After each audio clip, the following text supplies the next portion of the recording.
कक्षा में पुनः आपका स्वागत है। और आज हम बात करेंगे रामापद की सिद्धि करना।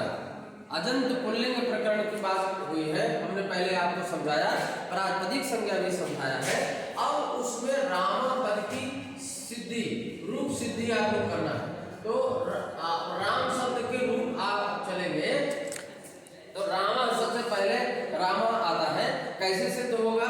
तो हम इसको अव्युत्पन्न पक्ष से, जहाँ केवल हम मानते हैं कि राम जो है दशरथ जी के पुत्र हैं राम, तो राम शब्द है, यह राम अर्थवान है। अर्थवान शब्द स्वरूप है, धातु नहीं है, प्रत्यय नहीं है, प्रत्यय तदादि नहीं है। तो इसकी प्रातिपदिक संज्ञा किससे होगी? राम शब्द की प्रातिपदिक संज्ञा हुई किससे? अर्थवद धातुर प्रत्यय प्रातिपदिकम, प्रातिपदिक संज्ञा किस सूत्र से? तो अर्थवद सूत्र से। इसको हम संक्षेप में अर्थवद सूत्र बोल देते हैं। अर्थवद सूत्र का अर्थ है अर्थवद धातुर प्रत्यय प्रातिपदिकम, जो लिखा है पूरा, है ना। अब इसमें दो पक्ष हैं। यदि हम रमन्ते योजना अस्ति रामा घय प्रत्ययांत मानते हैं, तब फिर जो है उससे होगी किससे? कर्तव्य समासाष्ट। तो किसी से भी प्रातिपदिक संज्ञा करिए। अगर दो चीज है, अव्युत्पन्न पक्ष जहाँ कोई व्युत्पत्ति नहीं है, अव्युत्पन्न पक्ष में अर्थवद धातुर प्रत्यय प्रातिपदिकम से होगी, और व्युत्पन्न पक्ष में प्रातिपदिक संज्ञा किससे होगी? कर्तव्य समासाष्ट से। तो एक से आप एक को लिख दीजिए, या दोनों लिख सकते हैं, दोनों पक्षों को लिख सकते हैं। ये प्रातिपदिक संज्ञा करने वाले ये दो सूत्र हैं। तो राम शब्द की ये प्रातिपदिक संज्ञा हो गई। यदि हम इसको अर्थवान शब्द स्वरूप केवल धातु उन्हें अव्युत्पन्न पक्ष मानते हैं, कोई व्युत्पत्ति नहीं, दशरथ के पुत्र राम है, तब इसकी अर्थवद धातुर प्रत्यय प्रातिपदिकम से प्रातिपदिक संज्ञा होगी। और आगे यदि हम ये मानते हैं कि रण धातु से हलस्थ सूत्र से घय प्रत्यय होकर के ये बना रमन्ते योगिनो अस्मिन्निति रामा, तो कृततद्धित समासाष्ट से प्रातिपदिक संज्ञा होगी। अब ये प्रातिपदिक बन गया तो ये पद आने की इसमें योग्यता हो गई। और अब यहाँ पर हम लिखेंगे कि हमने प्रथमा विभक्ति और एक वचन की विवक्षा में, कहाँ प्रथमा विभक्ति एक वचन, यहाँ विवक्षा, विभक्ति एक वचन की विवक्षा। विवक्षा क्या होती है? वक्तुम इच्छा विवक्षा, वक्ता की जो इच्छा है वो विवक्षा होती है। तो जब प्रथमा विभक्ति एक वचन की विवक्षा होगी तो विवक्षा में क्या आएगा? जो सूत्र है कौन सा? स्वौ जस मौ, स्वौ जस मौ, स्वौ जस मौ, षष्ठाभ्याम विस, षष्ठाभ्याम विस, गेभ्याम भ्यस, गसिभ्याम भ्यस, गसो शाम गेहो सु, ऐसा आदि आदि सूत्र है। आदि से सौजा समोट षष्ठाभ्याम विस, गेभ्याम भ्यस आदि, इस सूत्र से क्या होगा? सुप्रत्यय आएगा।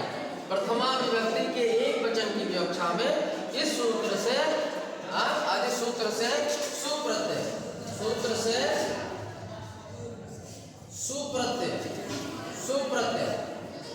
सुप्रत्यय हो गया। तो राम सु। अब सु में उ की इत संज्ञा हो जाएगी उपदेशे अजन्नासिक इत सूत्र से, उपदेशे अजन्नासिक इत, और इसमें हलंतम से नहीं होगी। यहाँ पर उ की संज्ञा उपदेशे अजन्नासिक इत, और जब इत संज्ञा हो गई उ की तो क्या होगा? तस्य लोपः से लोप हो जाएगा, तस्य लोपः। अब इससे लोप हो गया तो सा बचा, राम सा में जब ये हलंत सा है तो यहाँ पर क्या लग जाएगा सूत्र, सस जुषोरु,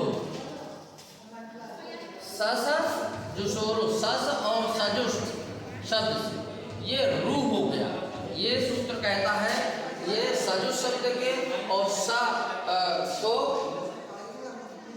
क्या होता है, रू हो जाता है ना बदाम में। तो राम शब्द से जो यह सा है, सा की जगह रू हो गया और रू में भी ऊ की संज्ञा फिर से हो गई है उपदेश जन्मासिक और तस्लोपा से। तो राम रा बचा रा, और यहाँ पर विरामो अवसानम, विराम अवसानम से ये अवसान संज्ञा है, अवसानम यहाँ अर्थात अंतिम में जो है जहाँ वर्ण की समाप्ति होती है, विराम होता है, उसकी अवसान संज्ञा हो जाती है। तो ये अवसान है, अंतिम में है, तो अवसान संज्ञा हो जाने से यहाँ पर सूत्र लग जाएगा खरवसान योर विसर्जनीय, खरवसान योर विसर्जनीय, विसर्जनीय अर्थात क्या हो गया कि खर परे हो अथवा अवसान में जो भी रा हो उसको उसकी क्या हो, उसको विसर्ग हो जाता है, विसर्जनीय हो जाता है। तो यहाँ खर परे है कि अवसान में है, यहाँ पर अवसान में है अर्थात यहाँ अवसान संज्ञा है और अवसान में रा है तो इसको विसर्ग हो जाएगा। ये रामः पद यहाँ बन जाता है। तो रामः पद की सिद्धि इस प्रकार से संक्षेप में हुई। यद्यपि इसमें हम और जैसे प्रथमा विभक्ति और उनके बाद द्वय के और द्वय वचन को वचने और सुबह वचन ये सूत्र भी लगाते हैं, लेकिन यहाँ हम केवल उस विभक्ति के उस वचन की विवक्षा बोल करके आगे हम प्रत्यय ले आते हैं और फिर ये कर देते हैं। इस तरह से रामः पद की संक्षेप में यही सिद्धि आपको बताई। इस तरह से आपको लिखना है। यदि कहीं भी रामः पद की सूत्र निर्देश पूर्वक सिद्धि पूछी जाती है तो आप ऐसा लिखेंगे। धन्यवाद।